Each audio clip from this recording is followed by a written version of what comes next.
Hey everybody, the Super Vader 400 here, back for another retro review, and this time I'm reviewing both Mortal Kombat and Mortal Kombat Annihilation together. Yeah, I reviewed both of these movies, I think, last year, either last year or late 2014, I can't remember. But yeah, I reviewed both of these movies individually on this channel already. However, I didn't like the quality in those videos, so I'm redoing both of these videos, both of these reviews together. And of course, I'm gonna start off with the original Mortal Kombat. But before I start off with the 1995 Mortal Kombat film, I'm gonna say I love both films. I love both films. I love Mortal Kombat 1995 better as a film. In my opinion, it's better structured as a film, and I love Mortal Kombat Annihilation better as an adaptation of Mortal Kombat. I thought this, despite the negative reviews, I thought that this was a better Mortal Kombat film than this was right here. But I think this was a better movie than this was. With that being said, let's start off with the very first Mortal Kombat film.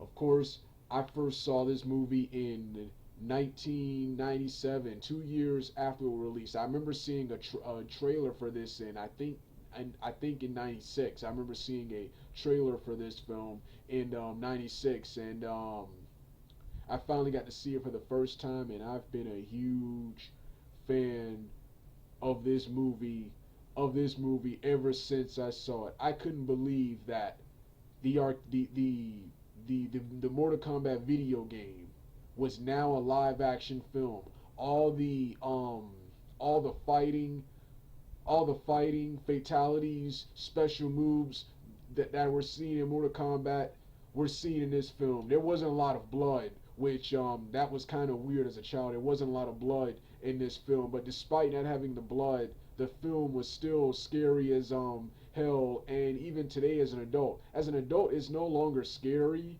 but it still has that dark, creepy atmosphere associated with Mortal Kombat. And when it comes to video game adaptations, this was, despite all of these being PG-13, this film, in my opinion, was much darker than the previous video game films: Super Mario Brothers, Double Dragon, and of course the Street Fighter movie. Despite having no blood, they still captured the spirit of the video game. And after rewatching again today, it hasn't aged well, but it's still an awesome film today. And for the '90s, this was as good as you were gonna get. Of course, like I said, it hasn't aged well today, in my opinion. I like everything about this film. I like the cast, the best things: the cast, the special effects, and of course the costume design and fighting. The thing I do, my opinion, what I do not like about this is the script. In my opinion, while this was a great adaptation for the '90s and one of the closer adaptations you're ever gonna get to a video game or to anything, yeah, as an adaptation, in my opinion, it hasn't aged well. In my opinion, the weakest part about this film is the script. I think the video game and comic book storyline of One, Mortal Kombat 1 was much better than what was seen here. This was based on Mortal Kombat 1, but also features several elements from Mortal Kombat 2. Mortal Kombat 2, such as the Temple of the Order of Light, reptilian form. Reptile debuted in Mortal Kombat 1, but people like me consider his real debut to be Mortal Kombat 2, because that's when he debuted all his acid spit and all his moves, and of course his reptilian form. In the first one, he was just a green version of Sub-Zero and Scorpion. Um, Kitana is featured in this film despite being introduced in the second game. Shao Kahn, as a special effect, makes an appearance at the end of this movie, despite being once again introduced in the second game. And of course, um,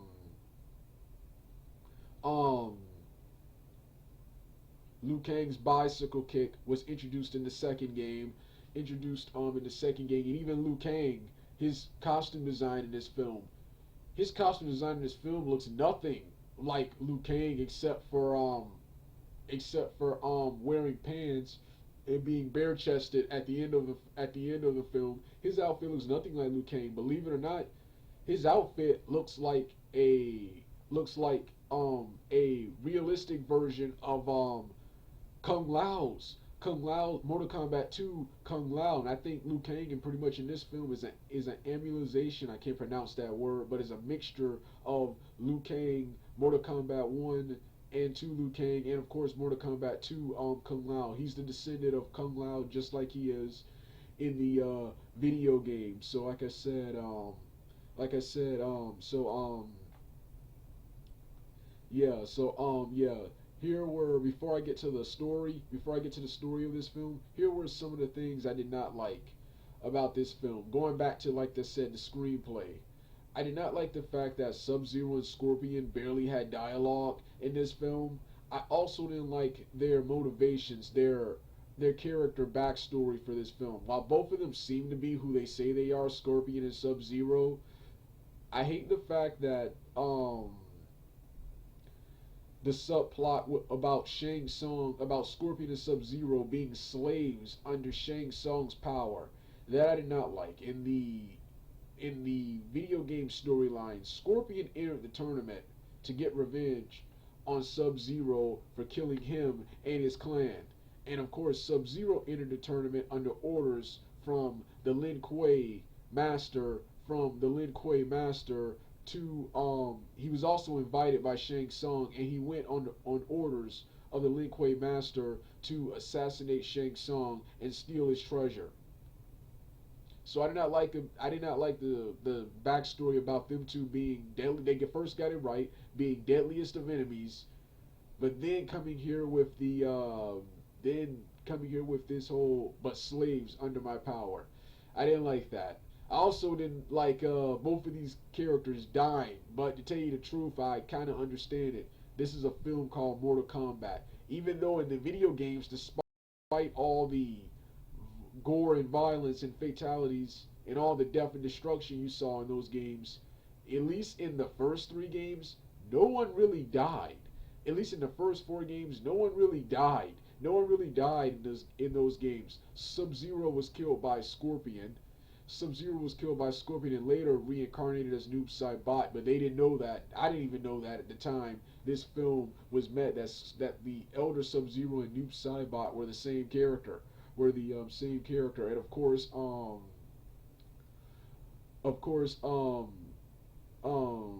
Scorpion so they had a film called Mortal Kombat where no one dies. People probably would not have liked it back then. They already give this film hell for not having any blood and gore, So yeah. Also didn't like Goro in this film. Goro in this film was weak, especially considering how hard he is in the video games. In Mortal Kombat 1 and 4, which he serves as a boss in those games, he is super hard to beat in those games. He's easier to beat in Mortal Kombat 4 because of the 3D graphics, the 3D style gameplay. But in Mortal Kombat 1, he is super hard to beat, especially then they have Johnny Cage beating him, and not only beating him, but beating him easily, not even struggling with Goro. That I didn't like. Goro was so weak in this movie. Reptile was awesome, but I hate the fact that he is another one who got killed off. When after Liu Kang beat him, I wish his reptilian form would have escaped the battle, but nah, Liu Kang stomped on him. So oh yeah, and the last thing I didn't like was actually a minor costume design. Johnny Cage, while coming to the island, the Mortal Kombat 1 1992 video game tie-in, the video game comic book tie-in, Johnny Cage was wearing a suit to the island, so they got that right. But on the ship, he got jumped and got his suit ripped apart, revealing an outfit similar to Jean-Claude Van Damme's Bloodsport. Now I'm pretty sure they couldn't use the. I would have loved to have seen the Bloodsport costume, but I'm pretty sure they couldn't use that due to copyrights. So I really wish they would have had him in a martial arts gi or a costume similar to similar to his Mortal Kombat 2. Mortal Kombat 2 appears the tights, the pads, and the sneakers. I wish they would have had that look. I wish they would have him change into that look instead of him having to wear a suit throughout the entire film. I really wanted I really like for these characters to like really evolve into their characters, and of course because of the plot of this film, Raiden didn't get to do much in this film. Raiden didn't get to do much in this film because of the plot of this film. So those were things I did not like about this film. Like I said, the best things about this film were the fighting, the special effects. The special effects as a movie, this was structured better than the sequel. This had better CGI. This was better receiving. Actually, I thought it was negative. It was mixed reviews back in '95. They praised the action and special effects, but they criticized the screenplay. They criticized the screenplay, and I thought the cast did a real good job. Robin Shaw was awesome as Liu Kang. Lyndon Ashby was awesome as Johnny Cage. Love Christopher Lambert as Raiden. This role right here got me into the Highlander franchise, which I'm going to talk about soon. This movie right here got me into the Highlander franchise, and Hiroyuki Tagawa was awesome as Shang Tsung. It was said that he was the filmmaker's first and only choice for Shang Tsung, and Bridget Nielsen was awesome as Sonya Blade, and of course Bridget Wilson, not Nielsen. Bridget Wilson was awesome as Sonya Blade, and of course the late Trevor Goddard was awesome as Kano. I love Gregory McKinney, the late Gregory McKinney, who portrayed Jax, who also made a cameo in this film. But however, I thought the actor in the second film, Lynn Red Williams, was much better. And I loved Stephen Ho as Chen, Liu Kang's brother, who appeared at the beginning of the film fighting Shang Tsung. Like I said, the cast, the special effects, and the fighting were the best. I loved all the fight scenes in the films, even the weakest fight, which has to be Sonya versus Kano. Well, it said the late Trevor Goddard was a boxer. But Bridget Wilson, who I love because she did all her stunts in this film, you can tell she was not a fighter. So, yeah, one thing I like about this film, going back to the fighting, most films, especially nowadays, get actors and teach them how to fight. No, this film, for the most part, they wanted this to look as real as possible, so they went out and trained people. They went out and got people who are already fighters and had them be actors. People who are already fighters and stuntmen and had them act in this movie. In this movie. So yeah, these were the things I liked about it. Pretty much the plot is based on the very first game. In every generation, according to Wikipedia and according to the trailer, in every generation there is a tournament, and a few chosen warriors are chosen to defend their realm in a tournament called Mortal Kombat. Shang Tsung, and Goro have won 9 consecutive Mortal Kombats. This will be the 10th tournament. If they win the 10th tournament, the portals will open. The portals from Outworld will open and allow the Emperor Shao Kahn to invade Earthrealm. Liu Kang enters the tournament. To fight Shang Tsung and avenge the death of his brother Chan. Sonya Blade enters the tournament. Johnny Cage enters the tournament to prove to Hollywood that he is not a fake. And Sonya enters the tournament to apprehend the criminal known as Kano. And all these guys are led by the god of thunder and lightning, Raiden. Like I said, the game takes inspiration from the very first Mortal Kombat game, but also features several things from the second Mortal Kombat game. And like I said, as an adaptation for a 90s action flick, this is the closest you'll get to a adaptation of anything. Like I said, like everything about this film except the screenplay. Like I said, as a movie, I like this film better. But as an adaptation of Mortal Kombat, I like Mortal Kombat Annihilation better. And this film actually in most scenes has better CGI and overall quality wise looks better than the sequel, even though this had less money than the sequel. I think this was about 25 to 29 million dollars, whereas the sequel was 30 million dollars. But this film looks better. Some of the CGI and visuals in this film still hold up. Still hold up. So yeah, like I said, awesome film. And I think this is Paul W. Anderson, who is hated by the video game community for his work on the Resident Evil series. Haven't watched those films and don't think I'll ever will be watching those films anytime soon. No, I'll be watching those films soon because I plan on doing several top video game movie lists, different types of top video game movie lists. So I will be watching those films in the future. But I think this film right here is his best movie right here. He's hated by the video games fans for his work on the Resident Evil series, but I think this right here was his best film, man. Well, this was Mortal Kombat. Now it's time for the sequel, I also saw, which I also saw that same year. I saw this in theaters when it released, and I've been a huge fan of this movie ever since. And as a child, I thought this film was better. As a child, I thought this film was better than the first Mortal Kombat. It continued from the first Mortal Kombat, but this movie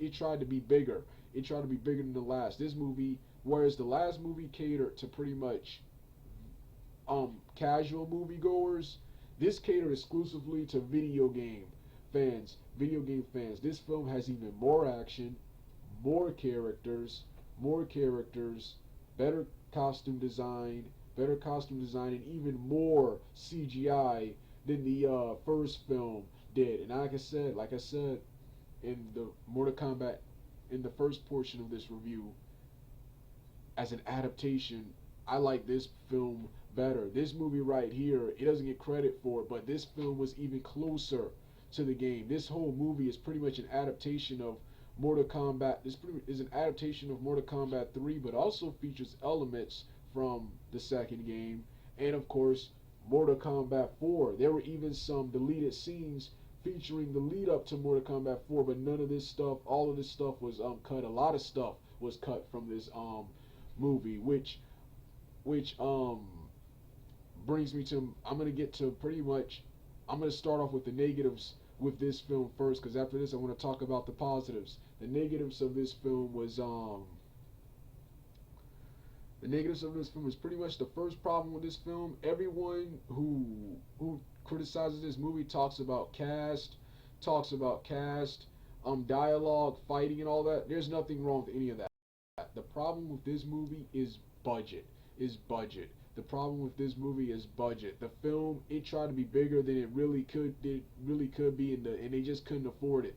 And they just couldn't afford it. They had to cut a lot of stuff out. And in several scenes, one thing I didn't like was they had to reuse footage. There's a scene where Shao Kahn kills Rain for failure to kill Cabal and Stryker, Stryker, and Shao Kahn kills him by using his hammer and knocking him into a flaming fire pit. Later on in the film, Liu Kang fights Baraka and knocks him off the cage, and it's the same shot earlier from when Rain died. It's the same. They reused the same shot, and there's a lot of stuff like that. At the end, before the fight between Liu Kang and Shao Kahn, before he fights, he takes off his cape and then starts doing battle with Liu Kang. Later, after he knocks Liu Kang down and taunts, it's the same scene earlier from when he had his cape on, and he says yes. So that's the biggest problem they had. That's the biggest problem is budget. They needed more money to produce. They needed even more money to produce this film. You need more than $30 million to produce a Mortal Kombat film, because you're talking about a bunch of characters. All of them have special maneuvers. All of them have special maneuvers, and then all of these special effects and fatalities. So that's the first problem. The second problem is, see, this movie wanted to cater, like I said, wanted to cater exclusively to video game fans. So they wanted to include as many characters as possible. Of course, like I said, you have to find a script that accommodates all of these characters. Now it's been done, especially nowadays, but back then, it was hard to do, especially under the budget they were given. And then, of course, it's a Mortal Kombat film. What I didn't like was I love the inclusion of Cyrax and Smoke. However, I feel Smoke should have been Sector. Should have been Sector. I felt Smoke should have been Sector, and I felt if you wanted to include Smoke in this movie, instead of having Sub-Zero kill him, Sub-Zero and Liu Kang kill him. In the Mortal Kombat 3 storyline, I didn't notice as a kid, but in the actual Mortal Kombat storyline, Sub-Zero actually helps recall Smoke as an ally, and Smoke assists him in the battle with Cyrax and Sector. He manages to find him and reprogram him, and Smoke later tries to attack Shao Kahn, but is decommissioned and locked away in one of Shao Kahn's dungeons, Shao Kahn's towers. Shao Kahn's towers. At the time when I was a kid, I didn't know that because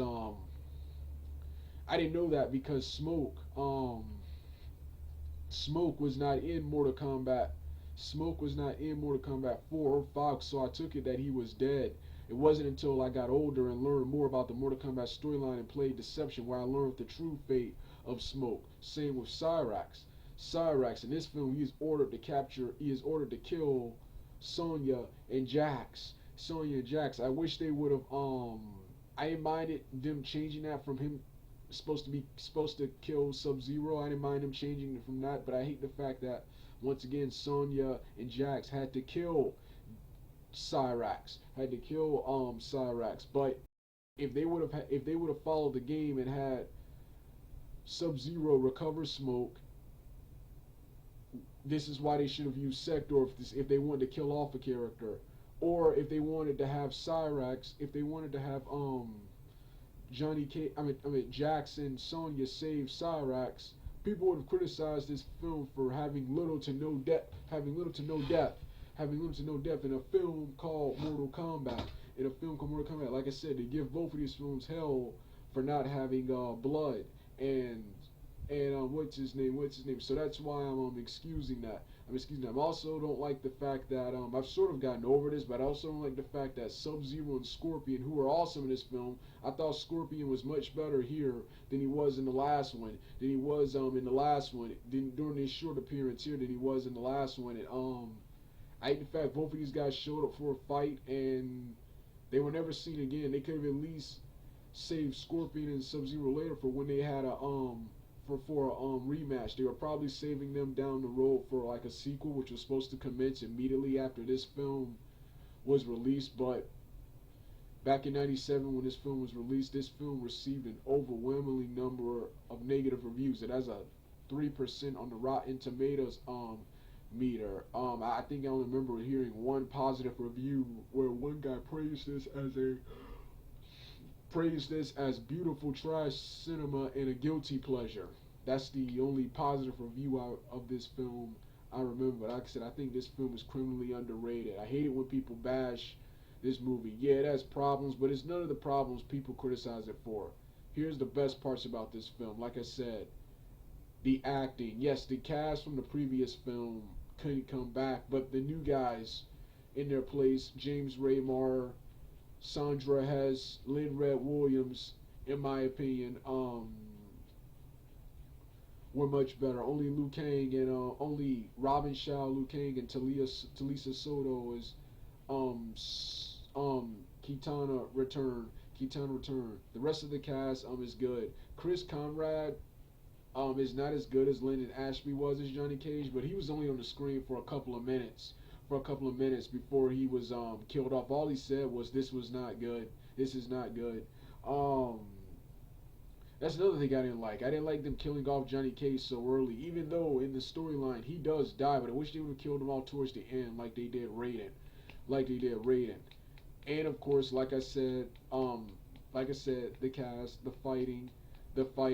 I thought the costume design was even better in this film than the last one. This film had more characters. From the good guys, you had Liu Kang. You had returning from the last film, Liu Kang, Johnny Cage, Sonya, Raiden, um, Jax, Jax, and of Jax, and of course, Jax, and of course Jax for the good guys. The bad guys, you had Shao Kahn, Sindel, Kitana's undead mother, um, Jade, Melina, Baraka, Cyrax, Smoke, Motaro, Shiva, and finally Rain, and finally Ermac. Ermac. And you even had Shinnok, who, tell you the truth, until I got older, I had no idea that was Shinnok, because he looked nothing like his video game counterpart. Which is one of the other things I didn't like about the film. I didn't like Shinnok's design in this film, but I tell you the truth, at the same time, I really don't care about that character in this storyline. And of course, I also didn't like the fact that Stryker and Cabal, who were mentioned, but they were never seen in the film. Also, Nightwolf was in this film, but I'm disappointed that he didn't really get to fight. He pretty much served as a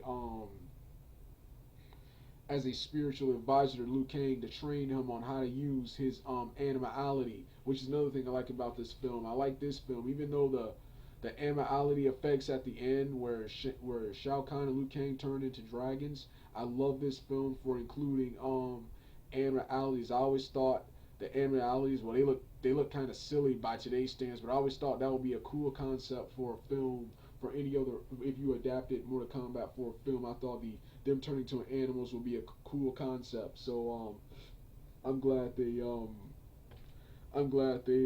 did that. The movie looks just like Mortal Kombat 3, and the storyline for the most part, because I saw the credits. John Tobias, one of the co-creators of Mortal Kombat, he wrote some of the story, and of course this story is extremely close for the most part, while changing several things, is extremely close to the game.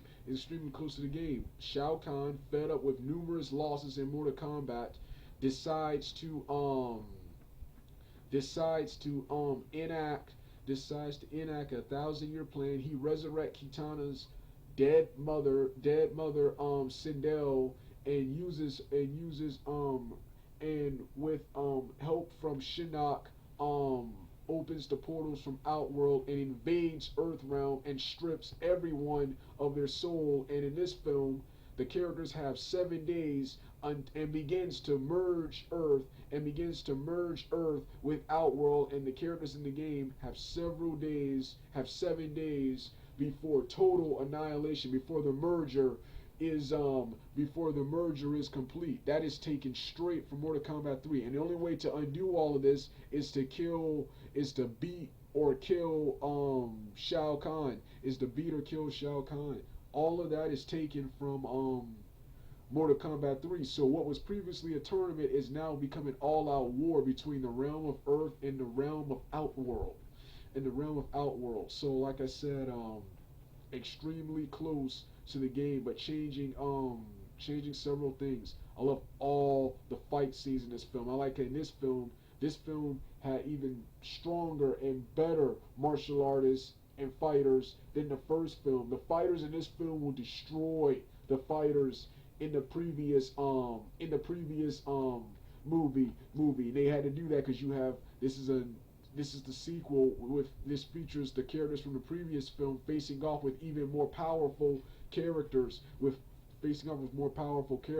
I said, I love every fight scene in the film, even the terrible ones like Melina and Sonya, and of course at the end Sonya and Ermac, and of course Kitana and her mother Sindel. Cause see, Sandra Hess, Talisa Soto, and the actress portraying Sindel, all of these characters were actors. They weren't fighters, so their fight scenes wasn't as good as everyone else.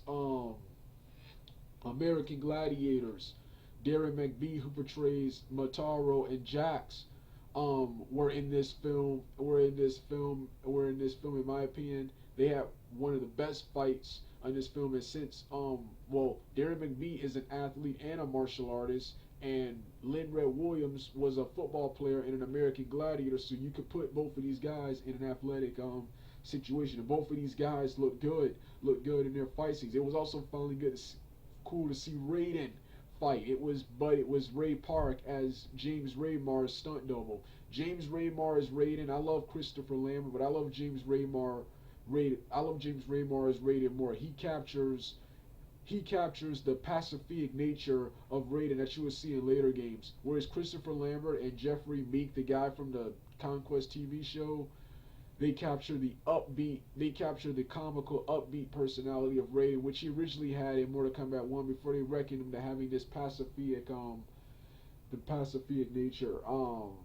Sandra Hess, like I said, I like her better as Sonya. She resembles the Mortal Kombat 3 Sonya, whereas Bridget Wilson resembles Mortal Kombat 1 and 2 Sonya. She also resembles Mortal Kombat 4 Sonya. I think Mortal Kombat 4 Sonya was created to resemble her look. Keith Cook, who portrayed Reptile in the first film, returns here as the younger Sub-Zero. J.J. Perry portrays Scorpion, replacing Chris Casamassa in the first film. Chris Casamassa was forced to turn down this film to do stunt work for Batman and Robin. And of course, another thing I liked and didn't like about this film was Robin Shao. For some of his fight scenes, for some of his scenes, especially the acrobatic scenes, he doubled with superstar Tony Jaa. Okay, I like Tony Jaa, but I was here to see Robin Shao.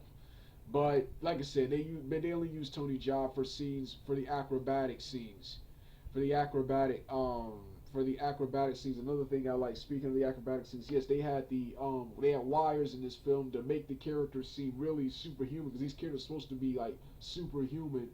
And of course, this film had, just like the last one, not only were the martial arts scenes some of the best I've ever seen, but these martial arts scenes had the fast-paced action and the combos, the killer brutality combos seen in the video game. Even the way Liu Kang finished off Shao Kahn looks just like the way he looks when you finish him off in arcade mode. And that scene was scary. As a child, this film was scary. As an adult, this film was scary, especially Shao Kahn. Brian Thompson was awesome as Shao Kahn. He lacks the size of the character from the game, but he makes up for it with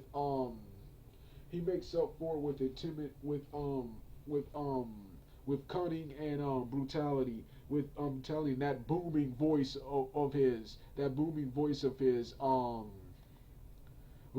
and as a child, with that ridiculous looking mask, he was scary. As an adult, it's no longer scary, but like I said, just like the first one, it still has that dark, creepy atmosphere associated with Mortal Kombat. And like I said, just like the first one, was way different than any previous video game movie that came before. It was darker than any previous video game movie that came before it. Baraka, like I said, was in this film, which I thought was pretty cool. I just hate the fact that his death was the same as Rain. Why would they film a death scene? Why not have Liu Kang just stab him or something? Just stab him with a sword, or vaporize him with a fireball or something like that, or just knock him out or something. Yeah, like I said, I also didn't like how Cabal and Stryker, two characters who I commonly associate with Mortal Kombat 3, even though the main characters are pretty much Liu Kang and pretty much Sub-Zero. I commonly associated Mortal Kombat 3 with Stryker, Nightwolf, and Cabal. Nightwolf was seen in this film, but like I said, he was just a spiritual aid for Liu Kang, to train Liu Kang how to use his animality. And the other two characters, Cabal and Stryker, They were mentioned but weren't seen in this film. That disappointed me even as a kid. That disappointed me as a kid.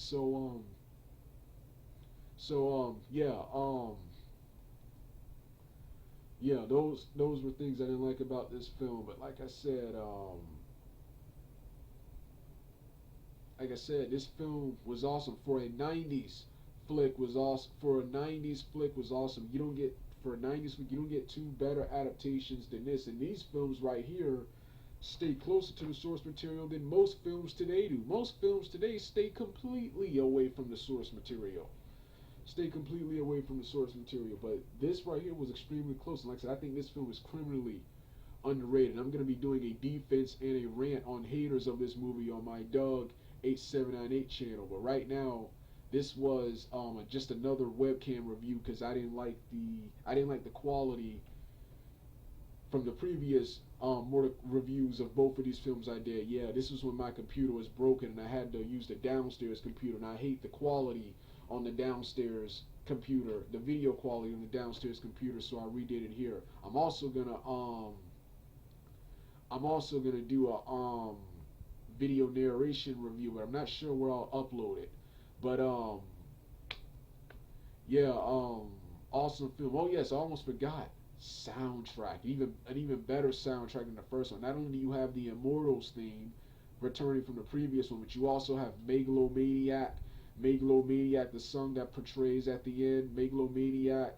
You have um Fire, with the song that plays during Liu Kang and Smoke scene, and then I keep forgetting what it's called, but there's this cool robotic theme that plays when Jax and Sonya fight Cyrax. So like I said, this film, the biggest problem with this film is budget and this film was budget and continuity goofs and several mess ups, including one scene with Sub-Zero's wire visibly shown and reusing footage from several scenes. Those are the flaws from this film. But the pros, those are the flaws and cons of this film. But the pros were the cast, the story, the fighting, the action, and of course the costume design, and finally,